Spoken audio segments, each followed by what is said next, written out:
नमस्कार प्यारे दर्शकों, नक्षत्र तक में आपका स्वागत है। मैं आपका ज्योतिष मित्र आदित्य द्विवेदी आज आपको ज्योतिष के एक नए रोचक विषय वस्तु के बारे में जानकारी दूंगा। उसके पहले आपको सूचित कर दूं कि अगर आप अपनी जन्म कुंडली पर परामर्श करवाना चाहते हैं, कुंडली मिलान करवाना चाहते हैं, कुंडली में उपस्थित ग्रह दोषों की शांति करवाना चाहते हैं, मुहूर्त आदि के बारे में जानना चाहते हैं, अपनी समस्याओं का समाधान चाहते हैं, तो आप हमारे संस्थान से संपर्क कर सकते हैं। नीचे नंबर आपको दिख रहा है, इस नंबर पे आप कॉल कर सकते हैं, व्हाट्सएप करके प्रक्रिया और शुल्क आदि के बारे में जानकारी ले सकते हैं।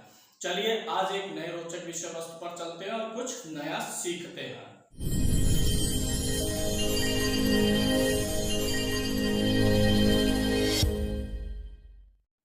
एकादश भाव का स्वामी कुंडली के 12 भाव में कहाँ होगा तो क्या रिजल्ट देगा, इसके बारे में कार्यक्रम हो चुका है। आज हम बात करेंगे द्वादश भाव का स्वामी कुंडली के 12वें भाव का स्वामी किन भावों में बैठा हो तो क्या रिजल्ट बनेगा। पहले इसके आप जान लीजिए कि द्वादश भाव का स्वामी ग्रह कौन सा है आपकी कुंडली में। इसको जानने के लिए आपको देखना होगा कि इस 12वें घर में, सबकी कुंडली में 12वां भाव यही है। इस भाव में 1 से 12 के बीच में कोई ना कोई गिनती लिखी होगी। जो भी गिनती लिखी गई है उस गिनती का स्वामी आप यहाँ से टैली करा लीजिए।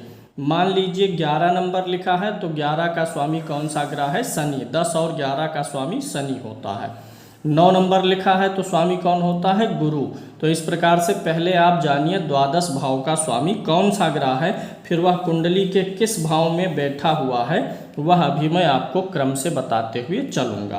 तो द्वादश भाव का स्वामी 12वें भाव में क्या क्या फल देगा सभी द्वादश भाव में। अगर द्वादश भाव का स्वामी लगन में बैठा हुआ हो, द्वादश भाव से हम व्यय का विचार करते हैं, हानि का विचार करते हैं, शयन सुख भी इसी भाव से देखा जाता है, दानशीलता, जेल, कारागार, मोक्ष, पैर का भी विचार होता है, आँखों का विचार होता है, विदेश का विचार होता है, जीवन में भोग का विचार होता है, खर्च आदि का विचार होता है। तो अगर द्वादश भाव का स्वामी 12वें भाव का स्वामी लगन में बैठा हो, प्रथम भाव में बैठा हो, तो ऐसे में विदेश का योग बन जाता है। द्वादश का स्वामी लगन में आ जाए या लगन का स्वामी द्वादश में आ जाए तो लंबी दूरी की यात्राओं का योग हो जाता है और व्यक्ति अगर विदेश के लिए प्रयास करे तो विदेश का भी योग हो सकता है। और ऐसा व्यक्ति मीठी वाणी बोलने वाला होगा। अगर 12वें घर का स्वामी लगन में है तो सुंदर वाणी बोलने वाला रहेगा, स्वयं भी सुंदर रहेगा।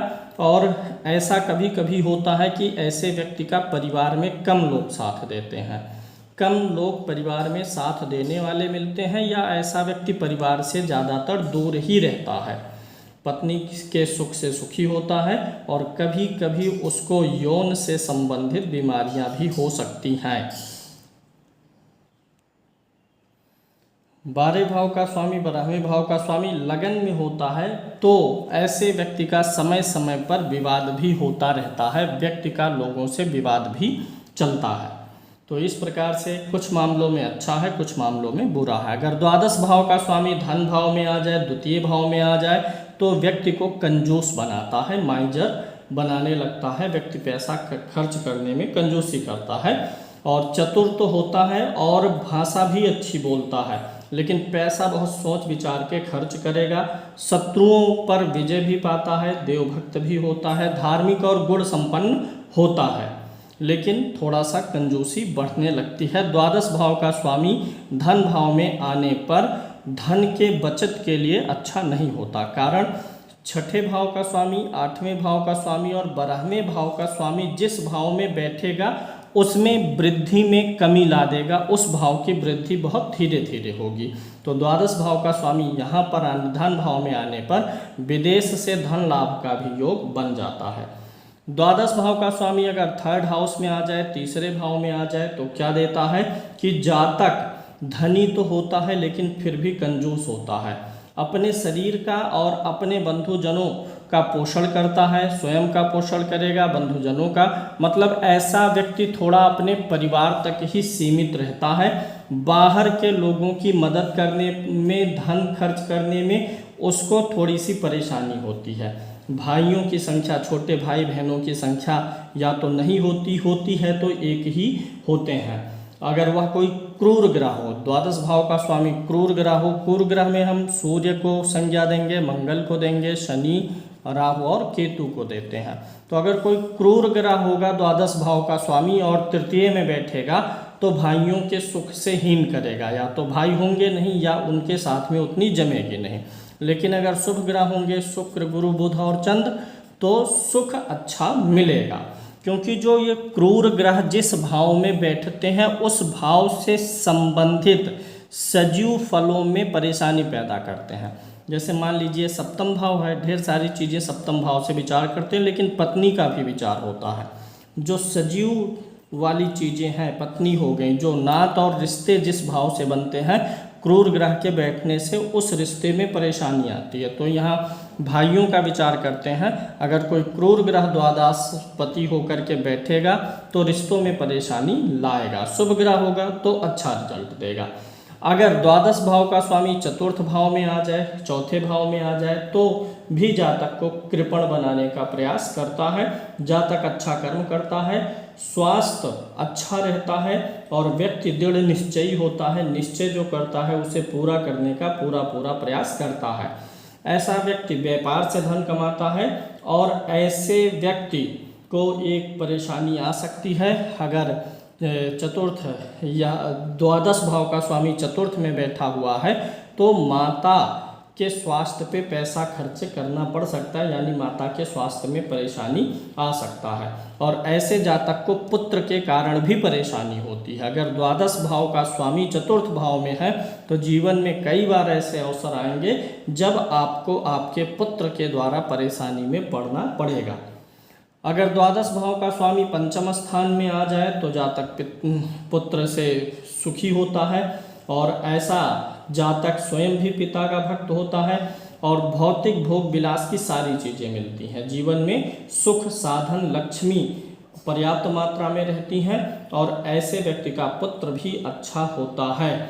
और कभी कभी अगर क्रूर ग्रह हो, द्वादश भाव का स्वामी क्रूर ग्रह हो, इनमें से कोई ग्रह हो और पंचम में बैठा हो तो कभी कभी पुत्र के द्वारा भी शोक की प्राप्ति होती है। पुत्र के स्वास्थ्य को लेकर के, उसकी आयु को लेकर के पीड़ा का सामना करना पड़ सकता है। द्वादश भाव का स्वामी अगर छठे भाव में बैठा हो, खष्टम भाव में हो और अकेला हो, उसके साथ और कोई ग्रह ना हो और ना ही कोई अन्य ग्रह देखे तो विपरीत राजयोग बन जाता है। अगर 6 का स्वामी, 8 का स्वामी और 12 का स्वामी इन्हीं तीनों भाव में से किसी में हो और 6, 8, 12 के अलावा अन्य किसी भाव का स्वामी ना साथ में हो ना दृष्टि डालता हो तो विपरीत राजयोग बनता है, जो एक उत्तम कोटि का राजयोग होता है। तो आप चेक कर लीजिए अपनी कुंडली में कि क्या विपरीत राजयोग द्वादश भाव के स्वामी से बना है। अगर द्वादश भाव का स्वामी द्वादश भाव में हो, छठे में हो, 8वें में हो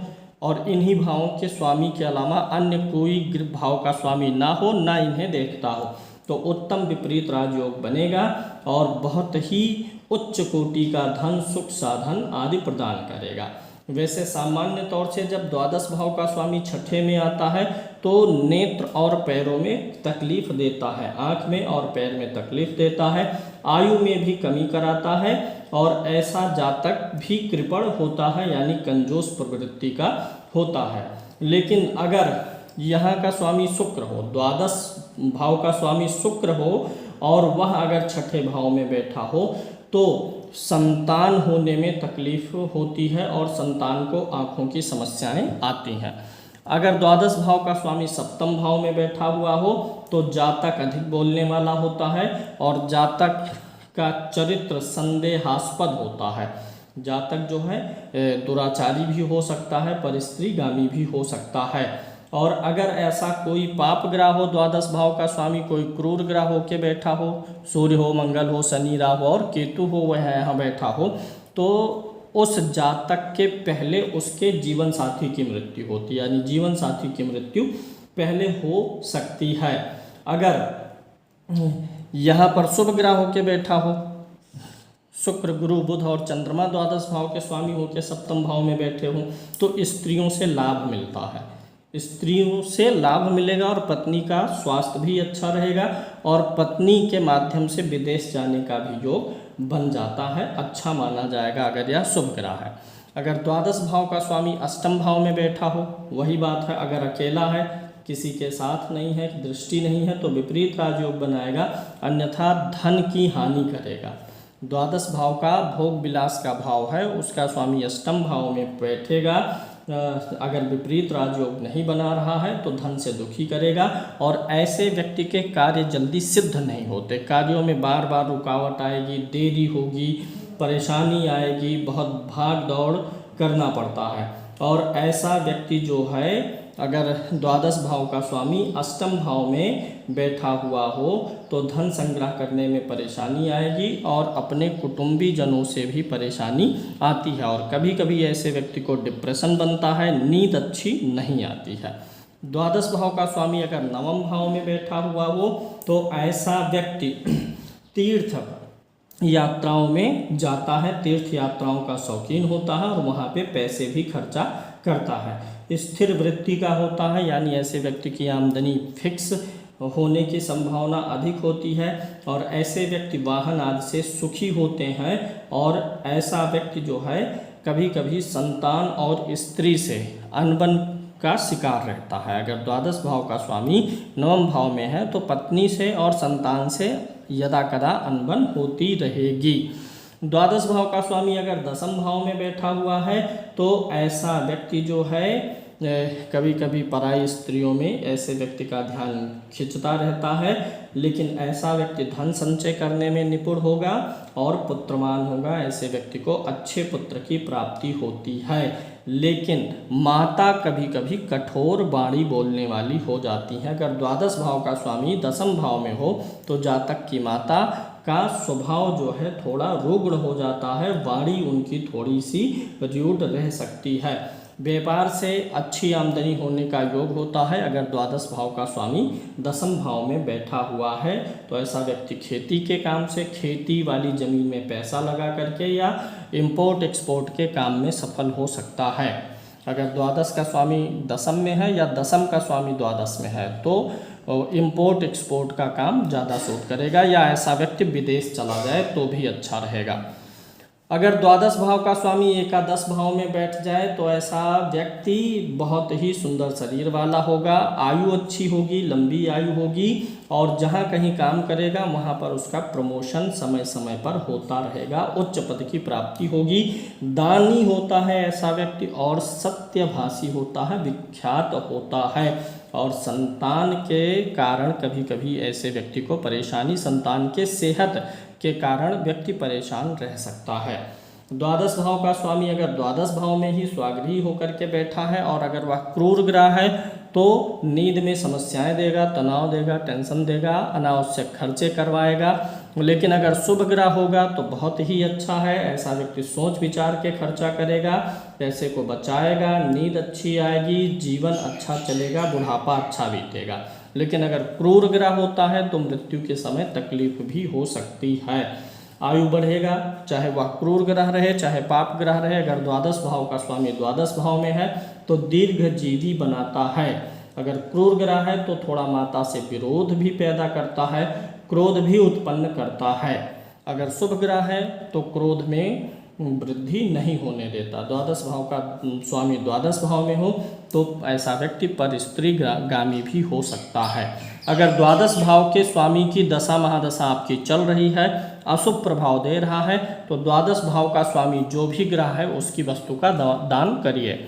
जैसे सूर्य है तो रविवार को गुड़ का दान, चंद्रमा है तो सोमवार को चावल का दान, मंगल है तो मंगलवार को गुड़ का दान, बुध है तो बुधवार को हरी सब्जी, गुरु है तो गुरुवार को पीली वस्तु या दाल का दान करिए, पीली दाल का।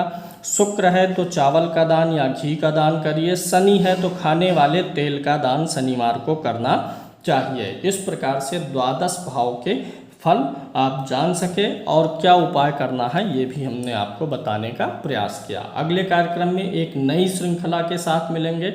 आज के लिए इतना ही। जय श्री कृष्ण।